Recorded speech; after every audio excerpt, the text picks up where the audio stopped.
ये मेरा सौभाग्य है कि आज मुझे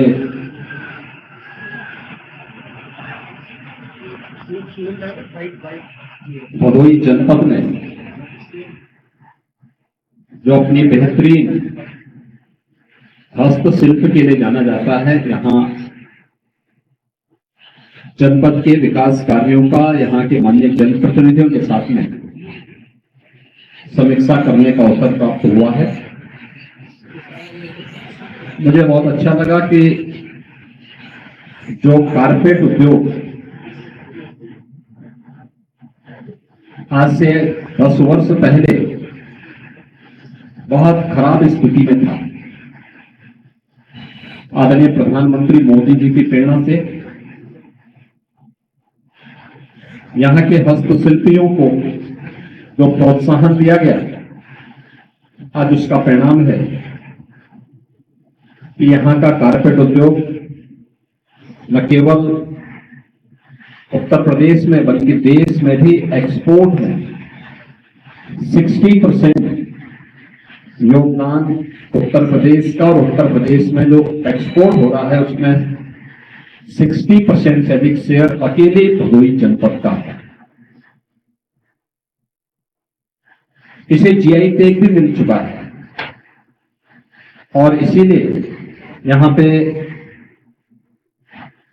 कारपेट एक्सपो मार्ट भी बनाने में केंद्र सरकार ने और राज्य सरकार ने अपना योगदान दिया है।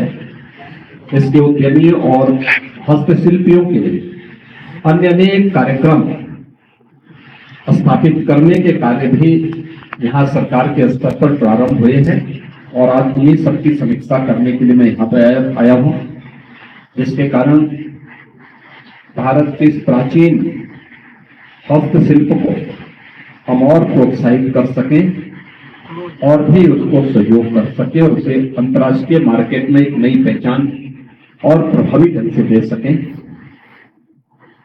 जनपद के विकास से जुड़े हुए कुछ प्रमुख कार्यों को लेकर के भी आज यहाँ पे चर्चा हुई है। खासतौर पर मैंने यहाँ के डिस्ट्रिक्ट हॉस्पिटल को देखा। पिछली सरकारों की बेईमानी और भ्रष्टाचार का वह एक जीवंत स्मारक बन चुका था। हम लोगों ने फिर से उस कार्य को यहाँ पे प्रारंभ किया है और 50 बेडेड एक क्रिटिकल केयर का भी एक नया सेंटर भी यहाँ पे स्थापित करने के कार्य को मैंने यहाँ पे निरीक्षण किया है। हमारा प्रयास है कि डिस्ट्रिक्ट हॉस्पिटल का जो पुराना भवन है उसके निर्माण कार्य को सरकार ने अपने ओर से पूरी धनराशि उपलब्ध करवा दी है और दिसंबर 2025 तक इसे कंप्लीट करने का लक्ष्य राष्ट्रीय निर्माण निगम को दिया गया है और क्रिटिकल केयर के लिए उसको हमने एक लक्ष्य दिया है। और आने वाले समय में भदोही भी हमारे उसमें है कि यहाँ पे पीपीपी मोड पर हम कोई मेडिकल कॉलेज स्थापित कर सके और मेडिकल कॉलेज की भूमिका तैयार होती है हॉस्पिटल, उसके पास 300 बेडेड हॉस्पिटल की सुविधा हो, ये उसी के लिए तैयारी की जा रही है।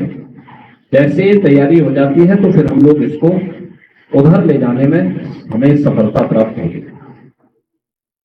दूसरा, भदोही जिला एक ऐसा जिला है जिसमें अपनी हस्तशिल्प से प्रदेश और देश को पहचान दिलाई। तो अब केंद्र और राज्य सरकार ने अपने स्तर पर उस हस्तशिल्प को तो प्रोत्साहित किया ही, लेकिन हमारे जनप्रतिनिधि लगातार मांग कर रहे थे काशी नरेश पीजी कॉलेज, जो गवर्नमेंट पीजी कॉलेज है, मैंने लैंड की रिक्वायरमेंट वहां की मांगी है।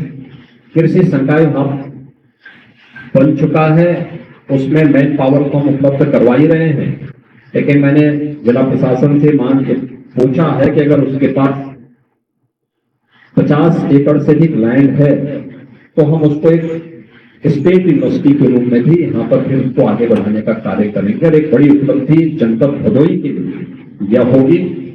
इसके अलावा सीतामढ़ी के पास खासतौर पर यहाँ पर बेगुरपुर में गंगा नदी में एक ब्रिज निर्माण की मांग जनप्रतिनिधियों ने की है, उसको तात्कालिक रूप से हम स्वीकृति दे रहे हैं। यहाँ पे गोपीगंज मिर्जापुर के बीच में रेलवे लाइन पर आरओबी के निर्माण की भी मांग यहाँ पे जनप्रतिनिधियों ने की थी, उसको भी हम यहाँ पे उसको हम लोग अपनी स्वीकृति यहाँ पर दे रहे हैं। मुख्यालय पे ऑडिटोरियम के निर्माण का कार्य हुआ। पहले से स्वीकृत छोटा सा है, लेकिन उसके बड़ा बनाने के लिए मैंने मल्टीपर्पज हॉल के रूप में उसका प्रस्तावित किया है। उसको भी जनपद मुख्यालय में अधिकारियों और कर्मचारियों के लिए आवासीय सुविधा, इसको भी हम प्राथमिकता के आधार पर आगे बढ़ाने का कार्य कर रहे हैं। और यहाँ पे अन्य जो प्रमुख मांग और भी यहाँ पर थी, सफाई कर्मी जो आउटसोर्स से यहाँ पर मैंने उसका स्टेटस मांगा है। पंचायती राज विभाग से हम सभी कार्यों को प्राथमिकता के आधार पर आगे बढ़ाएंगे। जनपद के सभी मार्ग, खासतौर पर जिला मुख्यालय से जो जोड़ने वाले मार्ग हैं, इन मार्गों की कनेक्टिविटी को तेज करने, अच्छा बनाने, यहाँ पे जो मिनी स्टेडियम हम लोगों ने पहले से स्वीकृत किए हैं, उसको भी हम प्रभावी ढंग से आगे बढ़ा सके, इसके लिए भी हमने आज यहाँ पर आवश्यक निर्देश जारी किए हैं। जिला अच्छी दिशा में आगे बढ़ रहा है। मुझे विश्वास है कि मोरवा नदी को जिला प्रशासन की ओर से जनप्रतिनिधि और जन सहभागिता के माध्यम से उसके पुनरुद्धार का कार्य किया जा रहा है। वरुणा यानी मां गंगा के साथ साथ वरुणा नदी और मोरवा नदी, मोरवा ये वरुणा नदी की सहायक नदी है। इन नदियों के पुनरुद्धार और व्यापक वृक्षारोपण के कार्यक्रम, एक पेड़ मां के नाम, इस अभियान को भी प्रभावी ढंग से आगे बढ़ाने के लिए मैंने यहाँ पर कहा है। अन्य कार्यक्रमों को जिससे ये सभी एक बार आ जाते हैं, तो इन सबके शिलान्यास और उद्घाटन के लिए चुनाव मैं यहाँ पर इस जनपद में आऊंगा। मुझे पूरा विश्वास है कि ये जिला अपने बेहतरीन इस हस्तशिल्प के कारण और अपने यहाँ पर छुपी हुई प्रतिभा के कारण इसमें जो पहचान बनाई है, उसको और तेज करने में हमें सफलता प्राप्त होगी। धन्यवाद।